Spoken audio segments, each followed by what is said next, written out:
first poem is called I Guess Then I Am Poor. Hide your poverty, child. They must not see it written on your body. The smell of it will water their eyes. They may sneeze you out, all of you, and then they will cover their noses to erase the sight of you. Well, nobody wants to be forgotten. Our politicians, until very recently, were absolutely terrified of the idea of urbanization. So they did everything in their power to stop it. So instead of anticipating that urbanization could help with the development process, they tried to block it, and we lost an enormous amount of time. The very nature of capitalism needs to change at the root. Our relationship with the core inputs into economic development needs to change fundamentally. And we've got to figure out how to do all of that whilst we figure out how to build cities differently, how to eat differently, how to grow differently, how our communities need to live differently. All of this has to happen simultaneously. And guess what? The biggest laboratory for this is Africa. And the people who need to figure this out is you. For the last 15 years or so, I've been working on food insecurity and trying to understand the local food system in Cape Town and how it connects to these wider global processes. And if we're thinking about what makes our food system resilient and robust, to me, it's about having that diversity and making sure that people continue to have options. We can't expect the supermarket to deliver everything. We can't expect the informal trader to deliver everything. We can't expect the kitchens to deliver everything. But if we think about how do you maintain those kind of multiple ways of accessing food, I think that's where we start to get some kind of resilience. And the more we understand the powers that are driving that food system's change and where the points of intervention are, I think the stronger we'll be. We also hope the same for when we go back to Nairobi, that we can use the learning we got here to expand our work and to amplify the women voices, to give spaces to women, and to use food as means of even advocating so many other challenges the community face.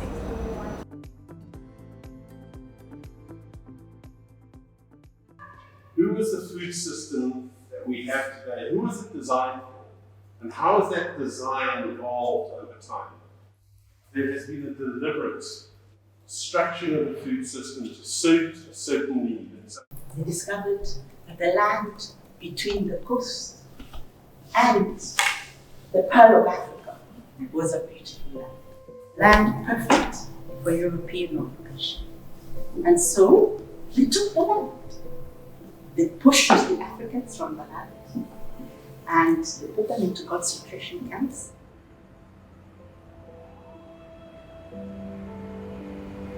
I have worked in Mukuru for some time, and I've seen how the systems that operate there exclude the people from the formal systems, and the people are not able to get the right benefits that they truly deserve.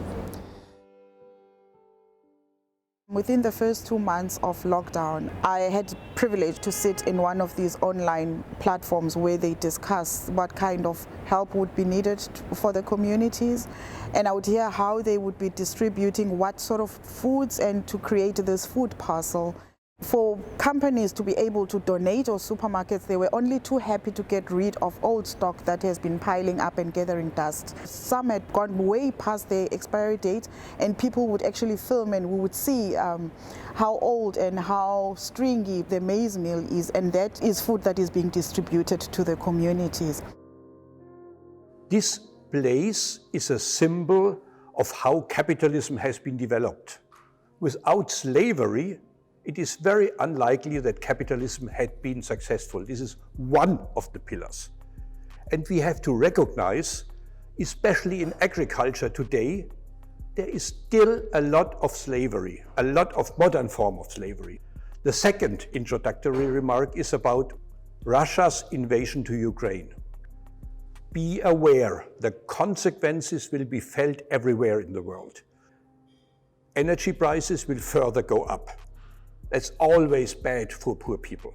food prices will go up. That's always bad for poor people. So the consequences, as so very often, will be felt the first and the most by poor people. And therefore, whatever we are doing here has to take into account that we are now working in an environment that has changed. The issue of climate change, the issue of the use of energy, the issue of the use of resources that we have, and the issue of population growth, and how those three are tied up together. The disruptions that are taking place because of climate change cannot escape our notice.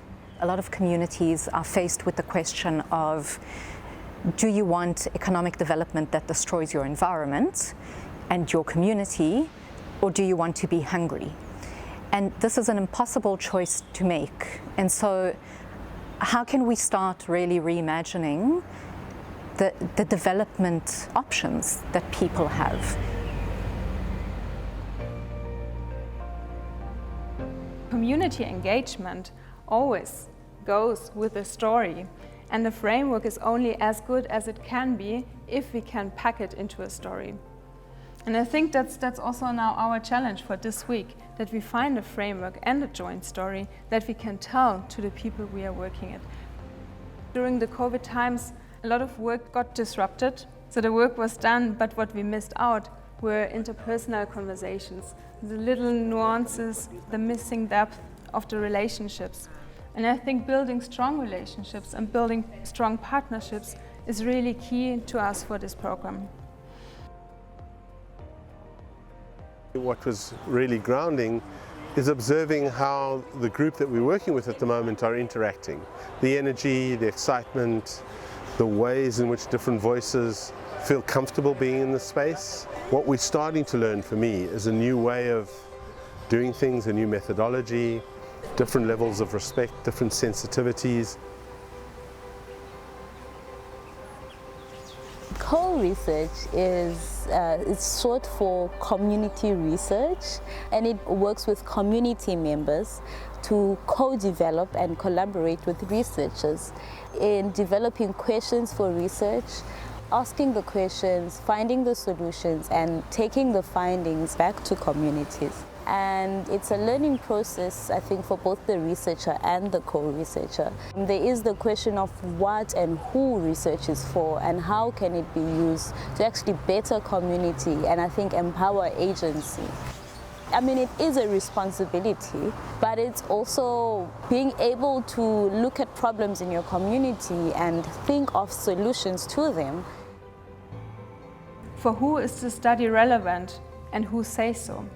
And what processes are in place to support the research, the researched, and the researchers in terms of communication, in terms of roles, in terms of working together, in terms of power, in terms of race, in terms of gender.